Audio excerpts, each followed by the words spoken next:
রাসূলের সাহাবী হযরত বারা ইবনে আযিব বলেন, একদিন আমরা আল্লাহর নবী বিশ্বনবী রাহমাতুল লিল আলামিনের সাথে একজন আনসারী সাহাবীর জানাজা পড়ার উদ্দেশ্যে ঘর থেকে বাইর হইলাম। আল্লাহর নবী আনসারী সাহাবীর বাড়িতে না গিয়ে আনসারী সাহাবীর কবর যে বাঁশবাগানে খনন করা হচ্ছে ওই কবরস্থানে গিয়ে আনসারীর কবর দেখার জন্য গেলেন। রাহমাতুল লিল আলামিন আনসারী সাহাবীর কবরের পাশে গিয়ে নিচুপ হয়ে মাথাটা নিচু দিয়ে দীর্ঘক্ষণ বসে আছেন। রাসূলের সাহাবী হযরত বারা ইবনে আযিব বলেন, আমরা যখন দেখলাম আল্লাহ রাসূল নিচুপ হয়ে বসে আছেন, ওয়ালা জারাসনা হাওলাহু, আমরা নবীজির চারপাশে নিচুপ হয়ে আমরাও বসে আছি। মুহতারাম হাজিরিন, আল্লাহর নবী কিছু অনেকক্ষণ পরে তিনার মাথাটা উঠালেন, ফারাফা রাসাহু, তিনার মাথাটা তিনি উঠাইলেন।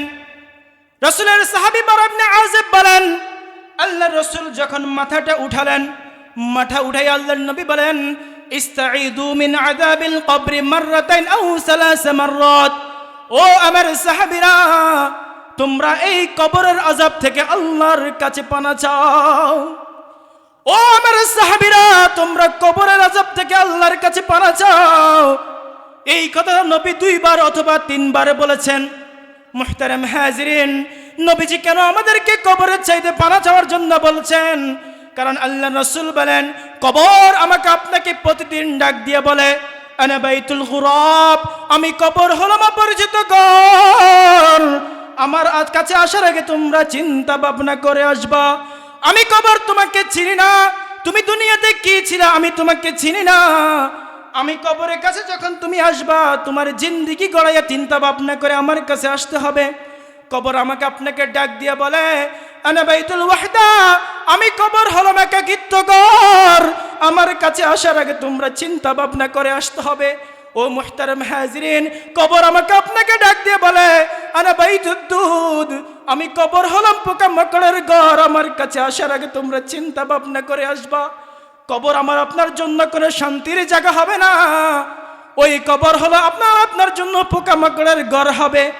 কবর আমাকে আপনাকে ডাক দিয়ে বলে, আনা বাইতুত তুরাব, আমি কবর হলাম মাটির ঘর, আমার কাছে আসার আগে তুমি চিন্তা ভাবনা করে আসতে হবে। প্রতিদিন কবর আমাকে আপনাকে ডাক দিয়ে কথাগুলো বলতেছে, আপনাকে সতর্ক করতেছেন, ও দুনিয়ার মানুষ, আজকে তোমরা মাটির উপর দিয়ে কত অহংকারী করে চলতেছ। ও দুনিয়ার মানুষ, একদিন মনে রাখবা, যে মাটির উপর দিয়ে আজকে তুমি অহংকার করে চলতেছ, একদিন তোমাকে এই মাটির নিচে আসতে হবে। তুমি মনে রাখবা, মাটির উপর দিয়ে যদি তুমি ব্যভিচার করো, অন্যায় করো, নাফরমানি করো, কিন্তু একদিন আমি কবর তোমাকে শাস্তি দিব। দুনিয়াতে আমার আপনার কত বন্ধু বান্ধব, দুনিয়াতে আমাদের কত বন্ধু বান্ধব, বন্ধুর কোনো অভাব হয় না, বান্ধবের কোনো অভাব হয় না। দুনিয়াতে আমার আপনার সাথী কত রয়েছে। ও মুহতারাম হাজিরিন, এই সাথীগুলো কিন্তু মৃত্যুর পরে আর খুঁজে পাওয়া যাবে না।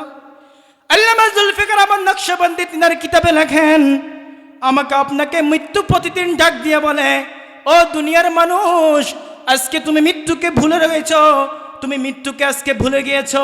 তুমি ভাবছো তোমার মৃত্যু হবে না, তোমার মৃত্যু হবে না, এরকম তুমি মনে করো না। আমি মৃত্যুর কারণে তোমার সমস্ত বন্ধু বান্ধবের মধ্যে সম্পর্ক বিচ্ছেদ হয়ে যাবে। মৃত্যু আমাকে আপনাকে বলে, আনা মাউতুল্লাযী ইউফাররিকু বাইনাল বানাতি ওয়াল উম্মাহাত, আমি এমন মৃত্যু যে মৃত্যুর কারণে মা আর ছেলের মাঝে সম্পর্ক বিচ্ছিন্ন হয়ে যায়। মা ছেলেকে কত মোহাব্বত করে, কত আদর করে, লালন পালন করে, কিন্তু যখন মৃত্যু হয়ে যায় তখন মা কিন্তু ছেলেকে আর দুনিয়াতে রাখতে চায় না, দুনিয়াতে আর কেউ তার সাথে যায় না, সকলেই কিন্তু তাকে কবরস্থান পর্যন্ত দিয়ে আসে। মৃত্যু আমাকে আপনাকে বলে, আনাল মাউতুল্লাযী ইউফাররিকু বাইনি ওয়াল আখওয়াত, আমি এমন মৃত্যু যে মৃত্যুর কারণে ভাই বোনের সম্পর্ক বিচ্ছিন্ন হয়ে যায়। আনা মাউতুল্লাযী ইউফাররিকু বাইনাল জাওজি ওয়াজ জাওজাত, আমি এমন মৃত্যু যে মৃত্যুর কারণে স্বামী স্ত্রীর সম্পর্ক বিচ্ছিন্ন হয়ে যায়। আনাল মাউতুল্লাযী বাইনাল বানাতি ওয়াল আবওয়াত, আমি এমন মৃত্যু যে মৃত্যুর কারণে ছেলে আর বাপের মাঝে সম্পর্ক বিচ্ছিন্ন হয়ে যায়। আমাকে আপনাকে প্রতিদিন মৃত্যু ডাক দিয়ে বলে, ও মুহতারাম হাজরিন, আমরা মৃত্যুকে ভুলে গিয়েছি, কিন্তু মৃত্যু আমাকে আপনাকে ভুলে নাই। मौत को समझा है गाफिल इख्तितामे जिंदगी, मौत को समझा है गाफिल इख्तितामे जिंदगी, दर हकीकत मौत तेरे इब्तिदाए जिंदगी। यहाँ हम सब मुसाफिर हैं, कब्र आखिर ठिकाना, कोई आगे रवाना है, कोई पीछे रवाना। मुसाफिर हर कुजा बाशद, वतन रायाद मीदाराद, मुसाफिर हर कुजा बाशद, वतन रायाद मीदाराद, चुबुलबुल दर कफश बाशद, चमन रायाद मीदाराद। ये चमन भी सहरा होगा, ये खबर बुलबुल को दो, ये चमन भी सहरा होगा, ये खबर बुलबुल को दो, ताकि अपनी जिंदगी को सोच कर कुर्बा करें, ताकि अपनी जिंदगी को सोच कर कुर्बा करें। এই দুনিয়া কিন্তু আমাদের জন্য চিরস্থায়ী না। কি বলেন, চিরস্থায়ী? দুনিয়া আমার আপনার জন্য চিরস্থায়ী না। এখানে আমরা মুসাফির হিসেবে আছি। আমাদের আসল বাড়ি কোথায়? আমাদের আসল বাড়ি কোথায়? কবরে। মুহতারাম হাজির, আমাদের আসল বাড়ি কবরে। জিন্দিগি যদি আমি গয়াতে না পারি, জিন্দিগি যদি আমি বন্দিগি করে না গয়াতে পারি, তাহলে কিন্তু আখেরাতে কবরের জগতে আমাকে আপনাকে লজ্জিত হতে হবে। কি বলেন, লাগবে না? মুহতারাম হাজিরিন, এই জিন্দিগি এটা আমাকে আপনাকে আল্লাহ তাআলা একটা আমানত স্বরূপ দিয়েছেন, কিছুদিনের জন্য দিয়েছেন। রব যেদিন ডাক দিবে ওই দিন সঙ্গে সঙ্গে আমাকে আপনাকে নিয়ে যাবে। وَإِذَا جَاءَ أَجَلُهُمْ لَا يَسْتَأْخِرُونَ سَاعَةً وَلَا يَسْتَقْدِمُونَ। রব বলেন, যখন তোমার কবরের জগতে পাড়ি দেওয়ার সময় হয়ে যাবে, আমি রব তোমাকে ডাক দিব, এক সেকেন্ড দেরিও করব না, এক সেকেন্ড আগেও তোমাকে ডাক দিব না। তোমার কবরের জগতে যাওয়ার সময় হয়ে গেলে আমি রব তোমাকে যখন বলবো সঙ্গে সঙ্গে তুমি চলে আসতে হবে। ও মুহতারাম হাজরিন, আমরা যারা এখানে বসা আছি না জানি না আমার আপনার কার কাফনটা বাজারে চলে আসছে, কার কাফনটা বাজারে চলে আসছে। আমি আর আপনি তো গাফলতের জিন্দেগি ঘুমাচ্ছি, কখনো চিন্তা করে দেখি নাই আজকে যদি রাত্রে আমি ঘুমাই, আমার চক্ষুটা যদি না খোলে, আমার চক্ষুটা যদি চিরস্থায়ী যদি বন্ধ হয়ে যায়, আমার দুই চোখ যদি বন্ধ হয়ে যায়, তখন তো আমাকে আপনাকে কবরের জগতে পাড়ি দিতে হবে। ওই কবর কত ভয়ঙ্কর হবে, যেই কবরের জিন্দেগি যদি আমি যদি কবরের প্রস্তুতি গ্রহণ না করতে পারি, আমার আপনার জন্য কবর হবে জান্নাতের। যদি প্রস্তুতি গ্রহণ না করি, আমার আপনার জন্য কবরটা হবে জাহান্নামের গর্ত। আল্লাহ রাসূল হাদিসের মধ্যে বলেন, আল কবরু রাউযাতুম মিন রিয়াদিল জান্নাহ ওয়া হুফরাতুম মিন হুফারিন নার। ও দুনিয়ার মানুষ, কবর তোমার জন্য জান্নাতের বাগান হবে যদি তুমি কবরের জন্য প্রস্তুতি গ্রহণ করো। আর যদি কবরের জন্য প্রস্তুতি গ্রহণ না করে দুনিয়ায় তুমি মগ্ন থাকো, মনে রাখবা এই কবর তোমার জন্য জাহান্নামের গর্ত হবে। কবরের প্রস্তুতি গ্রহণ না করলে কি হয়ে যাবে? জাহান্নামের গর্ত হয়ে যাবে। মুহতারাম হাজরিন, জীব যেহেতু হয়েছি আমরা, আল্লাহ যেহেতু আমার আপনার ভিতরে একটা হায়াতে জিন্দেগি দিয়েছেন, অবশ্যই আমাকে আপনাকে মৃত্যুবরণ করতে হবে। এক কবি বলেন, জীব হলে পাই মরতে হবে মরণ শেষ কথা, জীব হলে পাই মরতে হবে মরণ শেষ কথা, সত্য পথে জীবন গেলে থাকবে না কো ব্যথা, সত্য পথে জীবন গেলে থাকবে না কো ব্যথা। কত শত বীর বলওয়ান হারল তারি কাছে, সুরম দেহ হইল মাটি বাঁচার আশা মিশে। কত শত বীর বলওয়ান হারল তারি কাছে, সুরম দেহ হইল মাটি বাঁচার আশা মিশে। বরফের মতন করে যাচ্ছে জীবন খোয়ে, বরফের মতন করে যাচ্ছে জীবন খোয়ে। ক্ষণে ক্ষণে জীবন নদী যাচ্ছে কেবল ভয়ে, ক্ষণে ক্ষণে জীবন নদী যাচ্ছে কেবল ভয়ে। সুন্দরীদের রং তামাশায় হারো যদি পথ, কাঁদতে হবে তখন তোমার, থামবে জীবন রথ। সুন্দরীদের রং তামাশায় হারো যদি পথ, কাঁদতে হবে তখন তোমার, থামবে জীবন রথ। তাই তো তাদের সঙ্গে ছাড়ো হাঁটতে নিজের ধরো, তাই তো তাদের সঙ্গ ছাড়ো হাঁটতে নিজের ধরো। জীবন পথে আল্লাহকে শুধুই আপন করো, জীবন পথে আল্লাহকে শুধুই আপন করো। কাকে আপন করতে হবে বলেন? ডাক দিবেন আল্লাহকে, ডাক দেন না, কাকে আপন করতে হবে? আল্লাহ সকলকে কবুল করে নেক, সকলে বলেন আমিন। মুহতারাম হাজিরিন, বারা ইবনে আযিবের হাদিসে আমরা ফিরে যাই। আল্লাহ রাসূল বলছেন, এই কবর থেকে তোমরা দৈনন্দিন আল্লাহর কাছে পানা চাও। এরপরে হাদিসের পর অংশে আল্লাহ নবী বলেন, দুনিয়ার বুকে দুই গ্রুপের মানুষ রয়েছে। আমি যে কথাটা আলোচনা করতেছিলাম, এক গ্রুপ হলো আব্দে মুমিন, মুমিন বান্দা, আরেক গ্রুপ হলো আব্দে পাপাচার বান্দা, গুনাহগার বান্দা, নাফরমান বান্দা। আল্লাহ রাসূল বলেন, একজন আব্দে মুমিন, মুমিন বান্দা যখন হয়ে যাবে, তখন তার একেবারে মৃত্যু থেকেই তার শান্তি আর শান্তি শুরু হয়ে যাবে। সুবহানাল্লাহ। যেমন কি আল্লাহ রাসূল বলেন, ইন্নাল আবদাল মুমিনা ইযা কানা ইনকিতাউন মিনাদ দুনিয়া ওয়া ইকবালিন ইলাল আখিরা। একজন মুমিন বান্দা যখন দুনিয়ার মোহ ত্যাগ করে আখিরাতের দিকে রওনা হয়, নাযালাল মালাইকাতু মিনাস সামাই বিযুল ওয়ুজুহ, সুন্দর উজ্জ্বল চেহারাওয়ালা লক্ষ কোটি ফেরেশতা ওই মুমিনের আত্মাকে স্বাগত জানার জন্য দুনিয়াতে আসে। মাহুম কাফনুন মিন আকফানিল জান্নাহ ওয়া হানুতুম মিন হানুতিল জান্নাহ। ওই জান্নাতি ফেরেশতারা আসার সময় ওই মুমিন বান্দার আত্মাটাকে পেছানোর জন্য তারা জান্নাত থেকে আসার সময় জান্নাতের কাপড় নিয়ে আসে। ওয়া হানুতুম মিন হানুতিল জান্নাহ, আত্মাটাকে পেছায়ে সুগন্ধি লাগানোর জন্য তারা জান্নাত থেকে আসার সময় জান্নাতের সুগন্ধির সাথে নিয়ে আসে। ওই ফেরেশতারা আসে ওই মুমিন বান্দার দুই পাশে কাতার বন্দী হয়ে বসে থাকে আর অপেক্ষামান থাকে কখন মালাকুল মউত আসবেন, এই ব্যক্তির আত্মাটাকে কবজা করে নেবেন। হাত্তা ইয়াতি মালাকুল মউত, তৎক্ষণাৎ মালাকুল মউত আসবেন। মালাকুল মউত আসে, ওই মালাকুল মউত আসে ওই মুমিন বান্দার মাথার দিক দিয়ে বসবেন। মালাকুল মউত মাথার দিক দিয়ে বসে বলবে, উখরিজি ইয়া আইয়াতুহান নাফসুল হামিদা, ও প্রশংসিত আত্মা, ও মুমিন বান্দার আত্মা, তুমি আল্লাহর হুকুমে শরীর থেকে বাইরে হয়ে আসো। মুহতারাম হাজিরিন, এই কথা বলার সঙ্গে সঙ্গে আল্লাহর রাসূল বলেন, মালাকুল মউত বলবে আর মুমিন বান্দার আত্মাটা তার শরীর থেকে এত সহজে বাইরে হয়ে আসবে, আপনি যদি এই বোতল থেকে গ্লাসে পানি ফেলান কোনো কষ্ট হবে কিনা? কোনো কষ্ট হবে না। একেবারে সহজে মুমিন বান্দার আত্মাটা তার দেহ থেকে বাইরে চলে আসবে।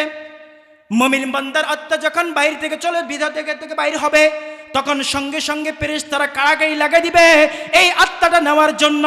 ফেরেশতারা সঙ্গে সঙ্গে মুমিন বান্দার আত্মাটাকে জান্নাতি কাপড়ের মধ্যে পেঁচাইয়া জান্নাতের সুগন্ধি লাগাইয়া ওয়াসাদুনা ইলাস সামাইদ দুনিয়া, আল্লাহর আসমানের দিকে সকলে রওনা হয়ে যাবে। আল্লাহর আসমানে যখন যাবেন, আসমানের ফেরেশতারা তারা সঙ্গে সঙ্গে আসমানের দুয়ার খুলে দিবেন। দুয়ার খুলে দিয়ে বলে, আহলান সাহলান মারহাবান, ও ফেরেশতারা তোমরা কার আত্মা আজকে বহন করে নিয়ে আসছো তার জন্য স্বাগত।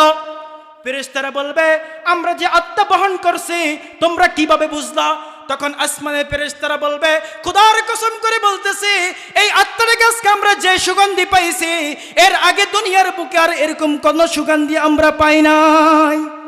ফেরেশতারা স্বাগত জানিয়ে প্রথম আসমান থেকে দ্বিতীয় আসমান, দ্বিতীয় আসমান থেকে তৃতীয় আসমান, তৃতীয় আসমান থেকে চতুর্থ আসমান, চতুর্থ আসমান থেকে পঞ্চম আসমান, পঞ্চম আসমান থেকে ষষ্ঠ আসমান, ষষ্ঠ আসমান থেকে সপ্তম আসমান, সপ্তম আসমানে যখন আত্মাটা নিয়ে যাবে আল্লাহ বলবেন, মাহমা ইয়া মালাইকাতি, ও আমার ফেরেশতারা থামো, আমার বান্দার আত্মা নিয়ে তোমরা উপরে আসার দরকার নাই।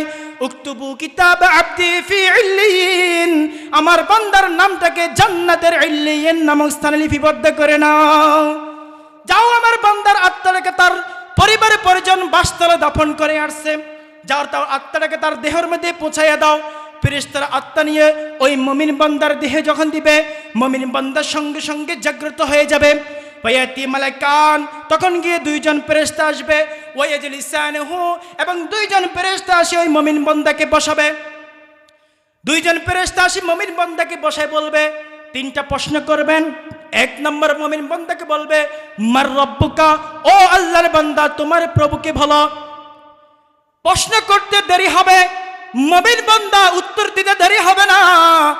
ফেরেশতা যখন বলবে মার রব্বুকা, ও আল্লাহর বান্দা তোমার প্রভুকে, প্রভুর নাম বলো, সঙ্গে সঙ্গে মুমিন বান্দা বলবে রব্বি আল্লাহ, আমার প্রভু হলেন আল্লাহ। বলেন না আমাদের প্রভুকে, জোরে ডাক দেন না আল্লাহকে। আল্লাহ আমাদের প্রভু। দুই নম্বর ফেরেশতারা আবার তাকে জিজ্ঞেস করবে, ওয়া মা দীনুকা, তোমার দিন কি ছিল, তোমার ধর্ম কি ছিল? ওই মুমিন বান্দা বলবে দিন আল ইসলাম, আমার ধর্ম ছিল, আমার দিন ছিল ইসলাম। তিন নম্বর ফেরেশতা তাদেরকে আবার প্রশ্ন করবে, ওয়া মান হাযার রাজুল আল্লাযী বুইসা ফীকুম, উনি কে, তোমরা চিনো কিনা? তখন মুমিন বান্দা বলবেন হাযা নবিয়ুনা মুহাম্মদ সাল্লাল্লাহু আলাইহি ওয়াসাল্লাম, ইনি হলেন আমাদের নবী হযরত মুহাম্মদ রাসূলুল্লাহ সাল্লাল্লাহু আলাইহি ওয়াসাল্লাম। পরপর তিন প্রশ্নের উত্তর দিয়ে দিচ্ছেন। এখন আল্লাহ কি বলবে শোনেন। আল্লাহ বলবেন আনসাদাকা আব্দি, ও আমার ফেরেশতারা থামো, আমার বান্দা যা বলছেন সবকিছু সত্য বলেছেন। আল্লাহু আকবার। আমার বান্দা যা বলছেন সব সত্য বলেছেন, আমার বান্দার উত্তর একেবারে খাঁটি পিওর উত্তর। তখন আল্লাহ পুরস্কার হিসেবে ওই বান্দাকে জন্য কি ঘোষণা করে শোনেন। আল্লাহু আকবার। কবর থেকে তার শান্তি শুরু হয়ে যায়। আল্লাহ বলেন ওয়াফরিশুহু মিনাল জান্নাহ ওয়ালবিসুহু মিনাল জান্নাহ ওয়াফতাহু লাহু বাবান ইলাল জান্নাহ, ও আমার ফেরেশতারা যাও যাও জান্নাতে যাও। আমার বান্দাকে তার আত্মীয় স্বজন বাসগাছতলে কনকনে শীতের মধ্যে তিনটা সাদা কাপড় পরাইয়া শুয়ে রয়েছে। আমার বান্দার কষ্ট হচ্ছে, যাও জান্নাত থেকে জান্নাতের বিছানা নিয়ে আমার বান্দার পিঠের নিচে বিছায়া দাও। ওয়ালবিসুহু মিনাল জান্নাহ, যাও আমার ফেরেশতারা যাও, আমার বান্দাকে তোমরা জান্নাতের পোশাক পরাইয়া দাও। ওয়াফতাহু লাহু বাবান ইলাল জান্নাহ, যাও আমার বান্দার জান্নাতের সাথে তার একটা যোগাযোগ সৃষ্টি করার জন্য একটা দরওয়াজা খুলে দাও। মুহতারাম হাজিরিন, আল্লাহ রাসূল বলেন, এই হাদিসের পর অংশে আল্লাহ নবী বলেন ওয়ায়ুসাউ লাহু কবরুহু মাদ্দা বাসরিহি, ওই মুমিন বান্দার কবরকে তার চোখের দৃষ্টি যতটুকু যায় সেই পর্যন্ত আল্লাহ তার কবরকে প্রশস্ত করে দেয়। আল্লাহু আকবার। এটা তো মুমিন বান্দার কথা বললাম। আব্দে মুমিন বলছিলাম না, মানুষ দুই ধরনের হয়ে যাবে, একটা হলো আব্দে মুমিন আর একটা হলো আব্দে পাজের। মুমিন বান্দার মৃত্যু কত সহজ শুনছেন না, তার জন্য পুরস্কার কথা শুনছেন তো। এবার আসুন, যিনি আব্দে পাজের পাপাচার বান্দা, গুনাহগার বান্দা, নাফরমান বান্দা হবে, তার মৃত্যু কত কষ্ট হবে। আল্লাহ রাসূল বলেন ইন্নাল আবদাল ফাজরা ইযা কানা ইনকিতাউম মিনাদ দুনিয়া ওয়া ইকবালুন ইলাল আখিরাহ, একজন পাপাচার বান্দা যখন দুনিয়ার মোহ ত্যাগ করে আখিরাতের দিকে নওরা হয়, নাযালাল মালায়েকাতু মিনাস সামাই সুদুল ওয়ুজুহ, তখন আসমান থেকে কালো কুচ্ছিত ভয়ঙ্কর চেহারাওয়ালা অনেক ফেরেশতারা তার আত্মা নেওয়ার জন্য জমিনে আসবে। মাহুমুল মাসু, তারা আসার সময় তারা একটা সালার চট নিয়ে তারা সাথে নিয়ে আসবেন। আসিয়া ঠিক তারা দুই পাশে বসে যাবেন। হাত্তা ইয়াতিয়া মালাকুল মউত, এমন সময় মালাকুল মউত হযরত আজরাইল আলাইহিস সালাম আসবেন। আজরাইল আলাইহিস সালাম আসি বলবে উখরিজি ইয়া আইয়াতুহান নাফসুল খাবিসা, ও সবচেয়ে লাঞ্ছনাদায়ক আত্মা, তুমি শরীর থেকে বের হও। মুহতারাম হাজিরিন, আল্লাহর রাসূল বলেন তার আত্মাটা এত কষ্ট দিয়ে বের হবে, একটা কাঁটা নিয়ে যদি আপনার প্রতিটা পশমের গোড়ায় গোড়া যদি ভয়ঙ্করভাবে আঘাত করা হয়, যে কষ্ট আপনি পাবেন তার চাইতে বেশি কষ্ট ওই গুনাহগার বান্দা পাবে। আত্মাটা বাইর হইলে সঙ্গে সঙ্গে ফেরেশতারা গন্ধের কারণে ওই আত্মাটাকে একটা সালের শটের মধ্যে পেঁচাইয়া নেবেন। সেটাইয়া আসমানের দিকে রওনা হবেন। প্রথম আসমানে যাওয়ার সঙ্গে সঙ্গে ফেরেশতারা বলবে থামো, এত দুর্গন্ধময় আত্মা কার নিয়ে আসছো, এই আত্মা নিয়ে আসমানে যাওয়া যাবে না। ফেরেশতারা আসমানের দরওয়াজা বন্ধ করে দিবেন। আসমানের দরওয়াজা বন্ধ করলে আল্লাহ ঘোষণা দিবেন, ও আমার ফেরেশতারা, এই গুনাহগার বান্দার দুর্গন্ধযুক্ত আত্মা আমার আসমানে আনার দরকার নাই। উকতুবু কিতাব আব্দি ফি সিজ্জিন, আমার বান্দার আমল নামাটা, তার নামটা জাহান্নামে লিপিবদ্ধ করে দাও। যাও যাও, তার নাম জাহান্নামে লিপিবদ্ধ করে দাও। আমার বান্দার আত্মাকে নিয়ে তার দেহ ফিরাই দিয়ে আসো। দেহ যখন আত্মাটা ফিরাই দিবে সঙ্গে সঙ্গে দুইজন ফেরেশতা চলে আসবে। যে দুইজন ফেরেশতাকে মুনকার নাকির বলা হয়, বড় কালো কুৎসিত ভয়ঙ্কর চেহারা হয়ে তার সামনে আসবেন। মুনকার নাকির ফেরেশতারা তাকে জিজ্ঞেস করবেন, মার রব্বুকা, ও গুনাহগার বান্দা তোমার রবকে বলো। গুনাহগার বান্দা বলবে, হা হা লা আদরি, আমার রবকে আমি জানি না, আমার রবকে আমি জানি না। গুনাহগার বান্দাকে আবার দ্বিতীয় প্রশ্ন করবো, মা দিনুকা, তোমার দিন কি, তোমার ধর্ম কি ছিল তুমি বলো। গুনাহগার বলবে, হা হা লা আদরি, আমার দিন কি, আমার ধর্ম কি আমি জানি না। গুনাহগার বান্দাকে 3 নম্বর প্রশ্ন করবে, ওমান হাযার রাজুল আল্লাযী বুইসা ফীকুম, ইনাকে তুমি চিনো কিনা। গুনাহগার বান্দা বলবেন, হা হা লা আদরি, আমি চিনি না। সঙ্গে সঙ্গে আল্লাহ বলবেন, আন কাযাবা আবদি, এ আমার বান্দা মিথ্যা বলছে। সবই জানতো কিন্তু মানে নাই, সবই জানতো তবে কি মানে নাই। আল্লাহকে আল্লাহ জানে কিন্তু আল্লাহকে কখনো মানে নাই, আল্লাহর বিধিবিধান কখনো মানে নাই। আমার রসুলকে চিনতো কিন্তু রসুলের তরিকা মতো কখনো চলে নাই। একটা মিথ্যুক, আন কাযাবা আবদি, আমার বান্দা মিথ্যা বলতেছে। এখন আল্লাহ বলবেন, বান্দা তুমি কবরের প্রস্তুতি নেই, কবরে আসছো, মজাটা কি দেখো। আল্লাহ বলেন, ওয়াফরিশুহু মিনান নার, যাও আমার বান্দা এই বান্দার জন্য জাহান্নামের আগুনের বিছানা বিছাইয়া দাও, জাহান্নামের আগুনের বিছানা তার জন্য বিছাইয়া দাও। ওয়ালবিসুহু মিনান নার, যাও তাকে জাহান্নামের একটা আগুনের পোশাক পরাইয়া দাও। ওয়াফতাহু লাহু বাবান ইলান নার, যাও আমার এই বান্দার জন্য জাহান্নামের দিকে একটা দরওয়াজা খুলে দাও। মুহতারাম হাজিরিন, তার পোশাক আগুন, বিছানাও আগুন, উত্তপ্ত জাহান্নামের আগুনের গরম আসতেছে। ফায়াতি মিন হারুরিহা মিন শিদ্দাতিহা ওয়া সামুমিহা, ওই জাহান্নামের উত্তপ্ত গরমের কারণে ওই আল্লাহর বান্দা এত জোরে একটা চিৎকার দিবে, ওই আল্লাহর বান্দার চিৎকার একমাত্র জিন আর মানুষ ছাড়া আর সকল প্রাণীগুলো শুনতে পারবে। তার চিৎকারটা এত ভয়ঙ্কর হবে, এত ভয়ঙ্কর হবে, আল্লাহকে আল্লাহ বলে ডাক দিবে, তখন আমার আল্লাহ কিন্তু তার চিৎকারটা শুনবে না। আল্লাহ বলেন, মানুষ হয়তো শুনলে তার দয়া হবে, এই কারণে আল্লাহ বলেন মানুষ জাতীয় শুনবে না, জিন জাতীয় শুনবে না। একমাত্র পশু পাখি যারা কিছু কথা বলতে পারে না, ওই পশু পাখিও একমাত্র ওই আল্লাহর বান্দার চিৎকারটা শুনবে।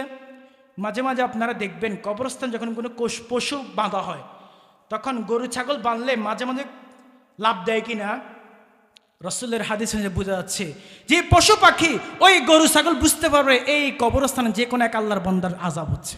আল্লাহ আল্লাহ আমাদের সকলকে হেফাজত করো, সকলে বলেন আমিন। মুহতারাম হাজিরিন, এত জোরে চিৎকার দিবে, চিৎকার আওয়াজটা কেউ শুনতে পারবে না। আল্লাহ রসুল বলেন, ওয়াইদালিউকা আলাইহি কবরুহু হাত্তা তাখতালিফা আযলাউহু, ওই আল্লাহর বান্দাকে তার কবরটা দুই পাশ থেকে এরকম ভাবে চাপ দিবে, রসুল বলেন এক হাতের আঙ্গুল যেরকম অপর হাতের ভিতরে ঢুকে যায়, তার এক পাশের পাঁজরের হাড্ডিগুলো অপর পাঁজরের ভিতরে এমনি করে ঘাটি যাবে।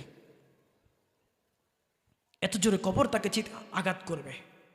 কারণ কবর তো প্রথমেই আমাদেরকে সতর্ক করতেছে না। কি বলছে, আমি আলোচনার শুরুতে বলছি না, কবর প্রতিদিন আমাকে আপনাকে ডাক দিয়ে সতর্ক করতেছে, তুমি কি করতেছো, তুমি কি করতেছো, এই কবরে তোমাকে আসতে হবে।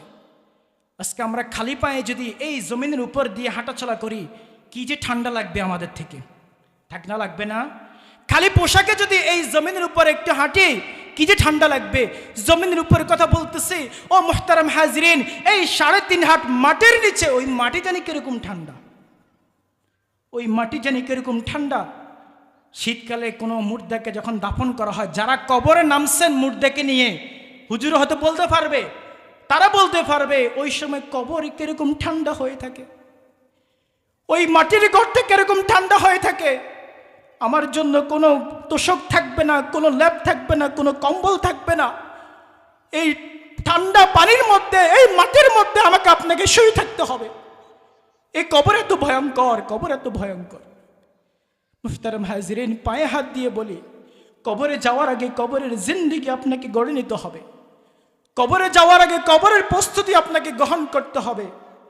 এই কবর কিন্তু আমার আপনার জন্য একসময় খারাপ আচরণ করবে, কারণ কবর তো আমাকে আপনাকে সতর্ক করতেছে।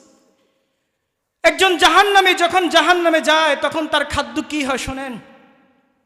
আল্লাহ রসুলের হাদিস থেকে, কোরআনের আয়াত থেকে বোঝা যায়, ওই জাহান্নামীকে আল্লাহ তাআলা তার খাদ্য হিসেবে জরি নামক ফল দেওয়া হয়। কি নামক ফল? জরি নামক ফল। এটি কেমন ফল? এটা একটা দুর্গন্ধযুক্ত কাঁটা জাতীয় ফল।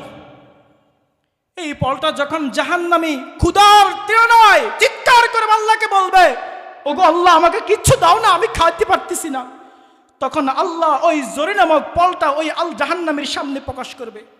জাহান্নামী এই ফলটা খেয়ে যখন তার পেট ভরায় ফেলবে, ক্ষুধার কারণে ফল খেয়ে ফেলছে, তখন পানির জন্য চিৎকার করবে, ওগো আল্লাহ পানি দাও না, ওগো আল্লাহ পানি দাও। রব তখন তাকে হামিম নামে উত্তপ্ত গরম পুজের পানি দিবে। যেই পানি যখন সেই পান করার জন্য তার মুখের নিকটবর্তী করবে, সঙ্গে সঙ্গে তার সমস্ত চেহারা ভস্ম হয়ে গলে পুড়ে ওই গ্লাসের মধ্যে পড়ে যাবে। এই পানি পর্যন্ত পান করে ফেলবে সে। পান করলে একেবারে ভিতর থেকে তার পুরা নাড়ি বুড়ি সব কিছু জ্বালাইয়া পোলাইয়া তার পায়খানার রাস্তা দিয়ে আল্লাহ বের করে ফেলবে। এটি হলো একজন জাহান্নামীর শাস্তি।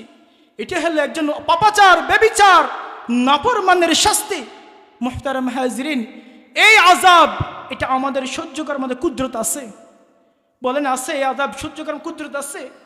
একজন আদনা জাহান্নামী, যে জাহান্নামীর আদনা জাহান্নামী, একবারে নিম্ন স্তরের জাহান্নামী, তেমন বেশি গুনাহ করে নাই, 2-4টা খুঁটাকাটা গুনাহ করছেন, যে গুনার কারণে সে জাহান্নামী হতে হয়েছে।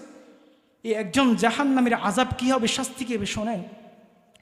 রাসূল বলেন, ইন্না আহওয়ালা আহলিন নারি আযাবান মান লাহু না'লাম। একজন আদনা জাহান্নামী, যে আদনা জাহান্নামীর গুনার শাস্তি কম, ওই একজন আদনা জাহান্নামীর আযাব হবে। আল্লাহ রাসূল বলে, মান লাহু না'লান ওয়া শিরাকান মিন নার, তার জন্য দুই জোড়া, এক জোড়া জাহান্নামের আগুনের জুতা হবে। ওই জাহান্নামের আগুনের জুতাটার পিতাগুলো হবে আগুন। ওই জাহান্নামী যখন ওই জুতাগুলো পরিধান করবে, আল্লাহ রাসূল বলেন, ইয়াগলি মিনহুমা দিমাগুহু কামা ইয়াগলিল মিরজাল। ওই জুতাটা পরিধান করার সঙ্গে সঙ্গে ওই আদনা জাহান্নামের মুজকগুলা এরকম ভাবে টকবক টকবক করে উতরাতে থাকবে। একজন মা বোন যখন ভাত রান্না করার জন্য ভাতের চাউল বসায়, তখন ভাতের মাড়গুলা যেরকম ভাবে পাতিলের মধ্যে টকবক টকবক করে উতরাতে থাকে,